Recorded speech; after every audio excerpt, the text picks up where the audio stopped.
I've been looking through my sermon notes, my records, and I did a bit of maths, and it turns out we've been studying the book of Genesis since August the 21st, 2022.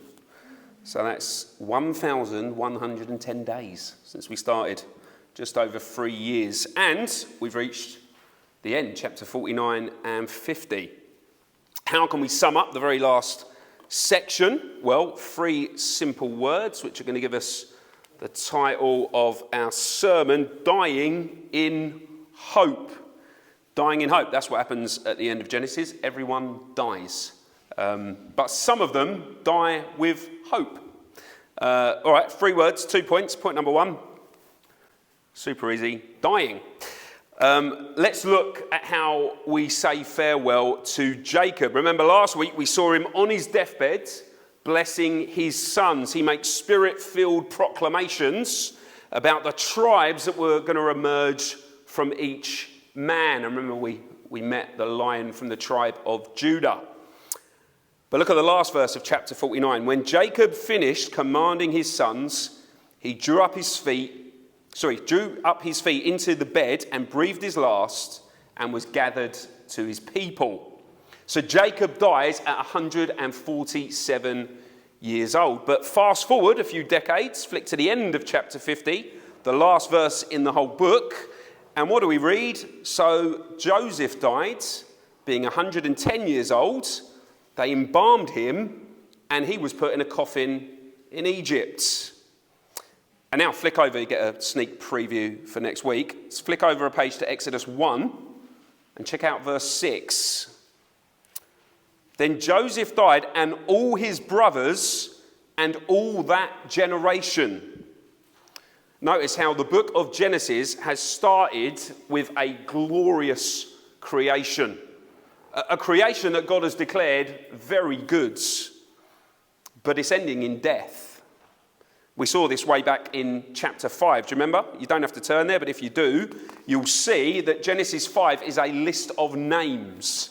It's Adam's descendants all the way down to Noah. And it tells us who they were, how long they lived. But there's that same drumbeat throughout the chapter. And it's simply so-and-so lived for so-and-so, and he died. And he died. And he died. Well, now at the end of Genesis, we get the final beat at the end of the song. The cymbals sort of chime. Even Jacob and Joseph and all his brothers and the whole generation, they died. And we end up in a coffin in Egypt. You might be thinking, why even bring this up? Why does Genesis end like this? Well, let's consider human beings' attitude to death, particularly in our own culture. I think it's safe to make this generalisation. A lot of people in the UK live without thinking about their death, don't they? We want to, distance ourselves from death. Being a pastor means I have to do funerals. And one thing I've noticed about a British funeral compared to, say, a West Indian or African funeral is that we Brits don't generally open up the casket, do we? Why not? I mean, it's only a body. It's the body of the person we knew and loved. But the truth is, we're kind of disgusted by the whole thing. We do not want to see the sight of our dead loved one. We want to distance ourselves from the horror and the reality of death. Now, I'm not saying that's sinful. I'm just saying that's how it is in our culture. Think about the media. On the news, you'll hear of some catastrophe or war or crime, and people have died. But they won't show you the bodies, will they? They'll never show you the remains of the people who've been killed. And again, it's distasteful, it's macabre. We don't show that in a civilised society. But in reality, it's because people don't want to see death. We don't want to be confronted with it. Because if I see their death, I might be forced into thinking about my own death. And I don't want to go there. Death is something that happens to other people, isn't it? The very old, the very sick. Happens on foreign, undeveloped shores. Happens in war zones. And that's where I want to keep it. I'll keep it over there. Not only do we distance ourselves from the reality of death, but when we are confronted with it, our culture downplays the severity of death. Our children, well, more than just our children, probably the last 30, 40 years, we've been taught to believe that life created itself. Nothing created everything. That's what they teach people. And it happened by complete accident. There's no grand designer, there's no purpose, there's no direction or reason for your existence. We're just a bunch of cells that got lucky. Because so many people have been fed that lie for so many years, the severity of death has been diluted. As a result, it's no surprise, is it, that many countries in the West, including our own, are going down the road of allowing people to legally unalive themselves. So we've got the assisted dying bill, haven't we, going through Parliament even as we speak. The state will now help you to commit. After all, if I'm just a lucky group of biological cells, then what's the big deal if those cells no longer exist? No one cares if a slug or a mushroom or a cabbage dies, do they? So if we really are related to them, well, why is death such a big deal? Funnily enough, that's exactly what they thought as they herded millions of Jews into the gas chambers in the 1940s, isn't it? That they're below us on the evolutionary tree of life. They're just cells. They're lucky apes who learn to talk. So it doesn't matter if we snuff them out, if we pull the plug. Okay, but what about people who reject atheism and materialistic evolution? There's a lot of those people going around, actually. More and more people are sort of realising it can't be true. What do those people do with death? Well, they downplay the spiritual severity of death, don't they? People aren't sure what lurks on the other side, so they make it up. Heaven has another angel tonight. How many times have you seen that written down on a book of condolence? I'm sure Doris is, looking down at us, smiling. She's sipping margaritas on a cloud somewhere. One star's twinkling just a little bit brighter. Now that Uncle Clive's departed, even though Uncle Clive was a nasty, vindictive, sour human being who no one could stand. People want to fool themselves into believing that death isn't that bad. But deep down, we know it is, don't we? Look how bad death is, verses 1 to 3. Then Joseph fell on his father's face. This is chapter 50. He fell on his father's face and he wept over him and he kissed him. And Joseph commanded his servants, the physicians, to embalm his father. So the physicians embalmed Israel. 40 days were required for it, for that is how many are required for embalming. And the Egyptians wept for him for 70 days. For 70 days there's wailing and mourning. There's memorial services. People are lighting candles. They're eating special foods. And look what happens when they finally get Jacob's body home to Canaan. When they came to the threshing floor of Atad, which is beyond the Jordan, they lamented there with a very great and grievous lamentation. And he made a mourning for his father for 7 days. Why is everyone so distraught? Why is it that when a close loved one dies, people don't just get over it, do we? Even when a really, really old person dies, a person who you'd expect to die, when they die, people are still devastated.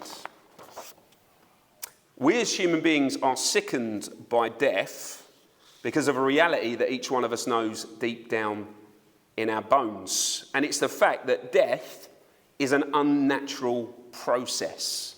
Death is unnatural. You'll hear people say the opposite. Oh no, death is a natural part of life. It completes the circle. They've been watching The Lion King, the circle of life, right? But biblically, that's nonsense. Death was never part of God's created order.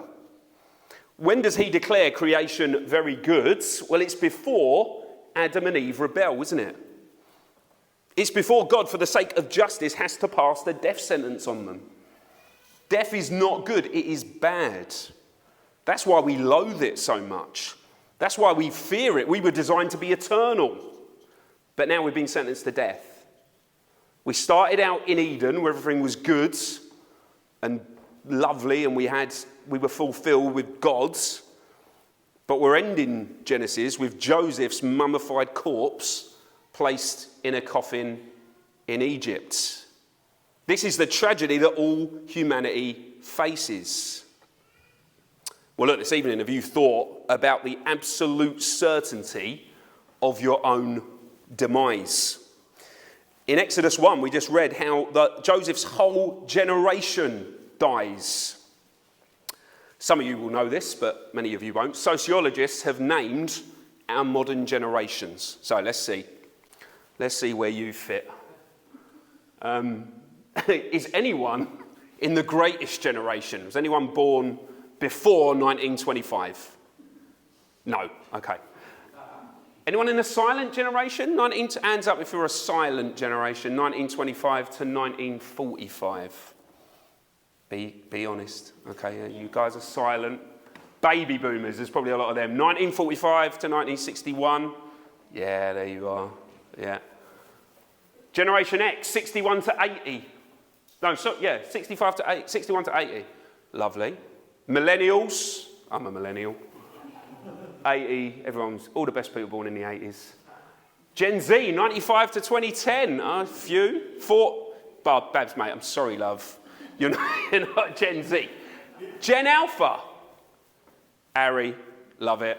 And we've got Gen Beta next door. Okay. Well, look, it doesn't matter where you are in this grid, right? Whether you're at the top, whether you're near the bottom, or if you're like me, you're in the middle. But notice there's nothing below the greatest generation, is there? Because that generation has gone. The last verified person known to have been born in the 19th century was Nabi Tajima of Japan. She was born in 1900. She died on the 21st of August 2018 at the age of 117. She was the last one. Her generation passed. Your generation will pass. It's an absolute certainty. So what are we going to do with that knowledge? And that brings us nicely to our second point. Jacob and Joseph die, but they do so in a specific manner. They die in hope.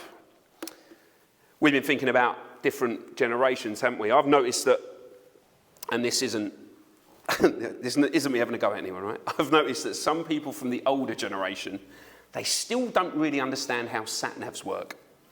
Or they don't trust the sat-nav. I don't know which it is. So instead of just trusting the computers to get on and do their thing, they'll give you very detailed instructions about how to get to their house. So you've got to head down the A352 till you see the old willow tree. It's missing a branch. There's usually a brown cat underneath it. When you see the tree, bear left. Don't turn left, bear left. You're going to bear left until you reach a pond and there'll be a fork in the roads. There used to be a red post box there, but it burnt down in 1974. And so on, right? They don't trust the sat-nav.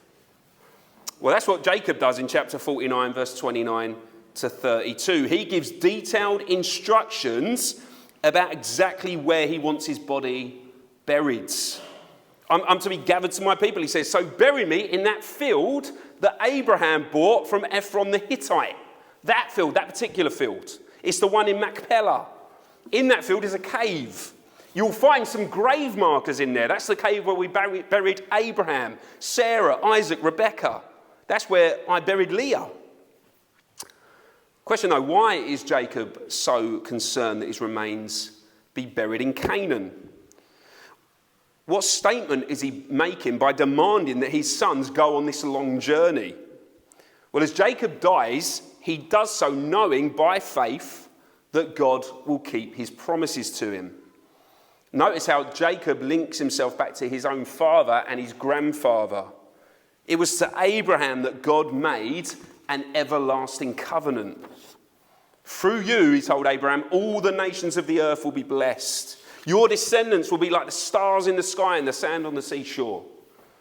God made that covenant with Abraham and he repeated it to Abraham's son, Isaac.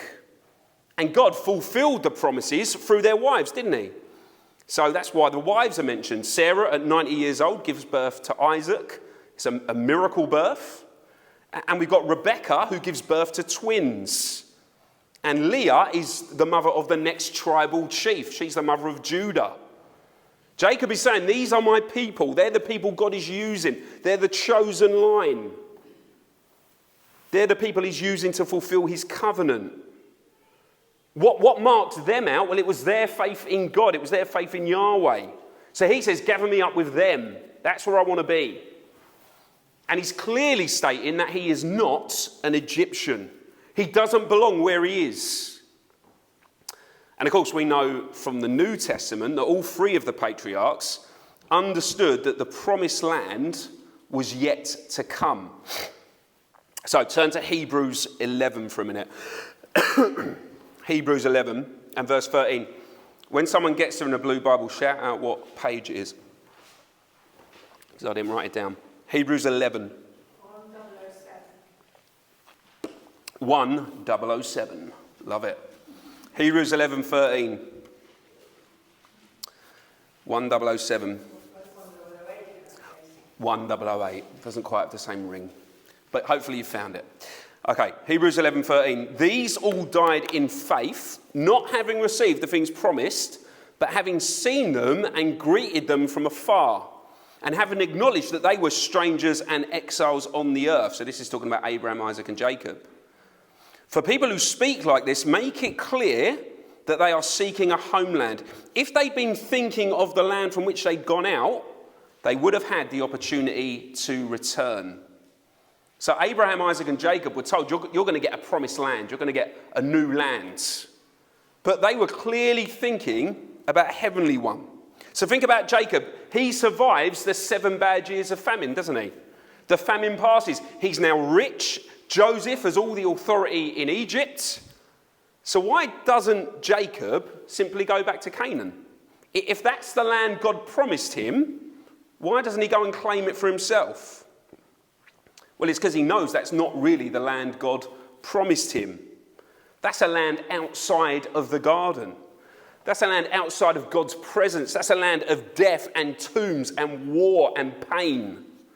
Verse 16, but as it is, they desire a better country. That is a heavenly one.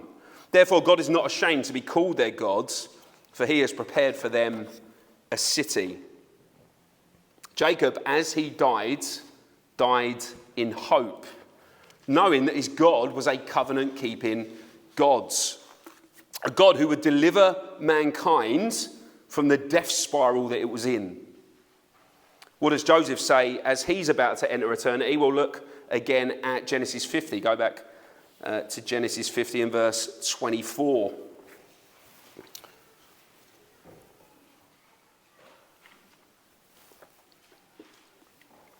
Genesis 50:24. Joseph said to his brothers, I am about to die, but God will visit you and bring you up out of the land, to the land that he swore to Abraham, to Isaac, and to Jacob. Then Joseph made the sons of Israel swear, saying, God will surely visit you, and you shall carry up my bones from here. Joseph dies the same way as his father. He has a hope. So imagine it, his surviving brothers, probably some of his brothers were dead, but his brothers and their families are all there. They're at his bedside. And he assures them that the covenant-keeping God of Abraham, Isaac, and Jacob will come to them. He says God will visit you. Another way of saying it is that God will come to your aid in a time of need. Now, funnily enough, God had never actually made this promise direct to Joseph.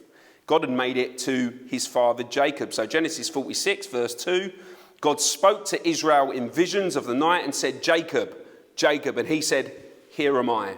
Then he said, I am God, the God of your father. Do not be afraid to go down to Egypt, for there I will make you into a great nation. I myself will go down with you to Egypt, and I will also bring you up again. And Joseph's hand shall close your eyes. God promises Jacob that in Egypt, his descendants are going to multiply. They're going to become this nation. They're going to become great. And then God's going to personally come and deliver them. He will come to their aid because things are going to get bad. And then he'll return them to the land of promise. And it's this promise that Joseph is talking about here as he dies. He says, God will surely visit you. Jacob told me this.